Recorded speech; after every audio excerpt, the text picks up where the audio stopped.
Office போகிறப்பையும் சரி, baby பிறக்கிறதுக்கு முன்னாடி வரைக்கும் டெய்லி மார்னிங் இந்த மாதிரி ஊற வச்ச பாதாம் சாப்பிடுவேன். அதே போல் ஜூஸ், இளநீர்லாம் நிறையா குடிப்பேன். அப்போல்லாம் ஆஃப்டர் டெலிவரிக்கு அப்புறம் தான் நம்ம உடம்ப நல்லா பார்த்துக்கணும். ஆனால் இப்போ சுத்தமாக பார்த்துக்கிறதே கிடையாது. இப்போ ஓரளவுக்கு ஞாபகம் வச்சுட்டு ரொட்டீனாக சாப்பிட்டுட்டு இருக்கேன். இது நம்ம சாப்பிட்றனால நம்ம ஸ்கின்னுக்கு ரொம்ப நல்லது, போனுக்குலாம் ரொம்ப நல்லது. நீங்களும் கண்டிப்பாக ஃபாலோ பண்ணுங்க. இப்போல்லாம் நம்ம ரைஸ் லிமிட்டடாக தானே செய்கிறோம். அப்போல்லாம் எங்கள் தாத்தா வீட்டிலலாம் ஒரு ஹண்டா நிறைய சாதம் செஞ்சு வச்சிருவாங்க. யார் வந்தாலும் சாப்பிட்டுட்டு போகலாம்.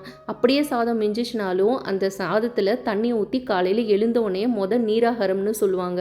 மார்னிங் எம்டி ஸ்டொமக்கில் எல்லாருமே குடிப்போம். அப்போல்லாம் எங்கள் தாத்தா நல்ல சரக்கடிப்பார், அதுவும் ராவா அடிப்பார். ஆனால் சாப்பிட்றதுலாம் பார்த்தீங்கன்னா அந்த மாதிரி நீராகாரம், களி, கருவாட்டு குழம்பு, கீரை இப்படி தான் சாப்பிடுவாங்க.